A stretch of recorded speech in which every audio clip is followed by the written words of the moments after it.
rewrite fx in the form f of x is equal to a x plus b all squared plus q, and hence write down the turning point of the graph. Or simple enough, our current f of x is x squared plus 6x plus 5, which is in the form ax squared plus bx plus c, which we know to be the standard form of a quadratic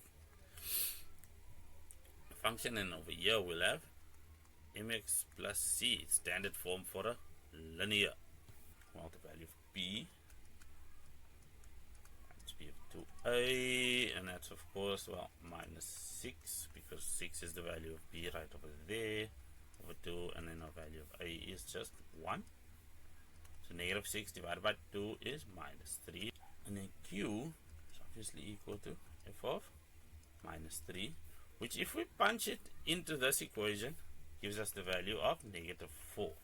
Then with respect to the second part of the question, write down the turning point. Well, it's just a very clear instruction. I don't think it can be clearer than that. Minus 3 and minus 4, there's our turning point written down. A few moments later, which means point A exists on both graphs, point B exists on both graphs. So it has to be the point where f of x is exactly the same as g of x, and writing it in the form of an equation expresses that fact. So f of x is, well, x squared plus 6x plus 5, and that's all equal to minus x minus 5, which is our g of x function over there. Let's switch up our colors so we don't get confused. Well, if we transpose everything to the left, we'll have x squared. Of course, we'll add an x to the right, which means we'll add an x to the left as well. That zeroes out, and we have, well, 6 plus 1 just gives us 7x. And then for 5 and negative 5 over here, well, we'll add a 5 over here to zero that out. But what we do to the right, we do to the left. And that on the left then becomes plus 10. Everything's equal to 0 in our standard form. And then, of course, that gives us the ability to factorize stuff. So that's just x plus 2, x plus 5, all equal to 0. Feel free to use the formula as always once we have something in standard quadratic form. But for now, we know that 1x is equal to negative 2 due to that factor. And the other factor will give us an x equal to negative 5. Now it's a question of sorting out which is which. Well, for A, we are furthest to the left, which is indicated over there by minus 5, and that's of course on the x-axis, which means its y value is 0. So that gives us the coordinates for point A. For point B, we know the x value is minus 2, of course, which is the other one. And then to get its accompanying y coordinate, what we do is we punch it in here. So that's minus 2 minus 5. That is just plus 2. 2 minus 5 gives us minus 3, of course. And then that settles that. Quick color change. Hence, determine the values of t. Okay, so it's values of t we're looking for. Well, for which the equation x plus t all squared plus 6x plus t plus 5 is equal to minus x plus t minus 5. Well, that was a mouthful. Well, we want this entire noise to have one positive and one negative root. What does that mean for the function as it sits over there? If we look at that x plus t and we just look at the original equations as they sit, x plus t, x plus t, x, and then x plus t, x. So it's almost as if we have, not almost as if, it's exactly the same as equating the two equations. So what they actually want are these points A and B, for them to exist in such a way that one is positive and one is negative. So what we're actually looking at is, well, we want these results moved. We don't want both of them to be negative as they are in the graph. The furthest we can move this one then is 5 units to the right, and the furthest Okay, so we need to move b by at least 3 units to the right. This entire thing needs to move at least 3 units. So that's our minimum value. That's our minimum boundary. The most we can move it is 5 units. Because if we move it more than 5 units, then we'll end up with a scenario like this, where point A and point B are both positive. So that is not what is required. We need one of them to remain negative. And we've just gotten our boundary points, 3 and 5. And that right there will satisfy this equation as it is over there. Determine the largest possible value of mn. Right. What is mn? Mn is parallel to the y-axis, so well, it's that length over there, with m a point on the graph of g and n a point on the graph of f. So they want the largest possible value of mn, which means they just want the difference between the g and f. So, and it's a vertical distance because they say this is parallel. That is one of the qualifiers, parallel. So what we're looking for is g of x, which is a y value, minus f of x, which is the other y value, which comes from the parabola, of course.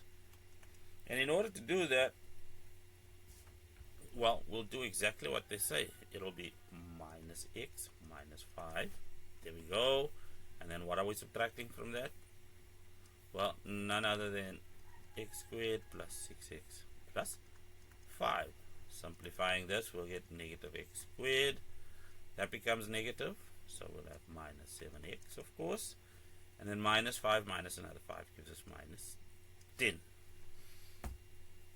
So how do we maximize this, of course? Well, what we can see is that this mn takes a quadratic form, and because this is negative, we have a smiling parabola. Remember, just for mn, if you wanted to visualize it, which means it has some maximum value. And that is what they're asking us to get. The largest possible, the maximum value that we can extract out of that, which is obviously just going to be our turning point. So from that turning point, first let's get the x value where this exists. That'll be minus 7 over 2 times negative 1. And that, of course, is, as we can see,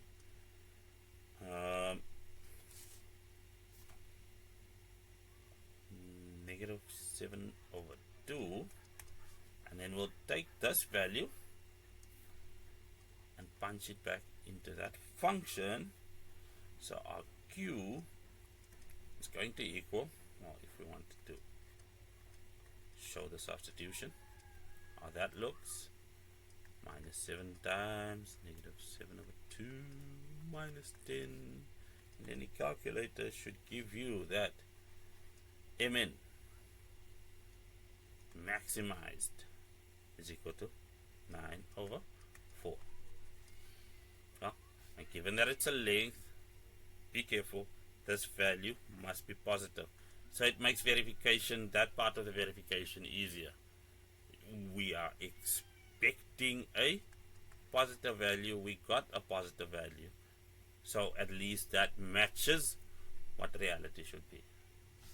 Moving right along, hence, or otherwise, determine the value of k for which f of x plus k is equal to g of x, for which that equation has non-real roots. Well, how do we do that? Well, for that, we already have, well, g of x minus f of x. So why is this relevant? Well, if we take this g of x and we transpose the f and the k, we'll have minus f of x and minus k, of course, all equal to 0. So why is that important? Well, let's see. If we were to substitute g of x minus f of x into this, well, that's none other than that equation over there. So we'll have minus x squared minus 7 of x, minus 7 times x, minus 10. Yes, I know that's lazy, but that's g of x and that's minus f of x, and I'm not doing everything over again. This is legal laziness. It's called being efficient. Okay? So join me in the correct way of being lazy. Make your weaponize your laziness such that it becomes a vector of efficiency, if that even makes sense. So, for non-real roots, we know that delta needs to be less than 0. Yes, my friends. Non-real roots, they gave a description of the x values, which is another way of saying they want the nature of the roots.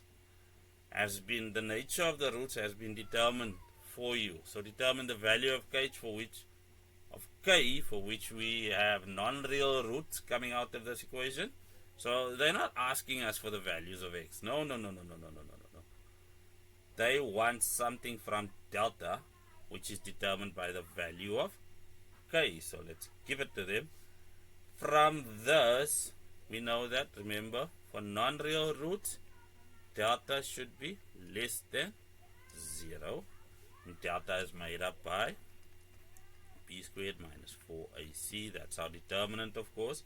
So let's do the substitution. Well, our b value is negative 7. And that should be squared minus 4. What's the value of a over here? It's just negative 1. And then our c value is everything else that's left, which is minus 10 minus k.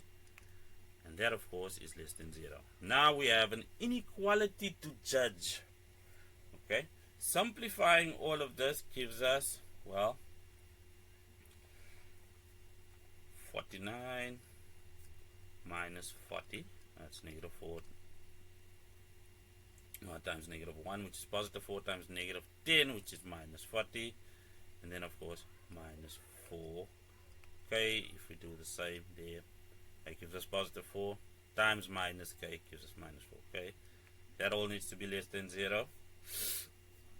Simplifying this, that gives us 9 minus 4k. Let's just switch up our color game over here. We'll have minus 4k should be less than minus 9. Therefore, if we divide both sides by negative 4, k should be compared to 9 over 4, because a negative divided by a negative gives us a positive. And then, of course, our inequality flips because we divided by a negative value. So k should be greater than 9 over 4, and hopefully the messiness on the board didn't distract too much from the clarity of the explanation, if I can claim that. Ladies and gentlemen,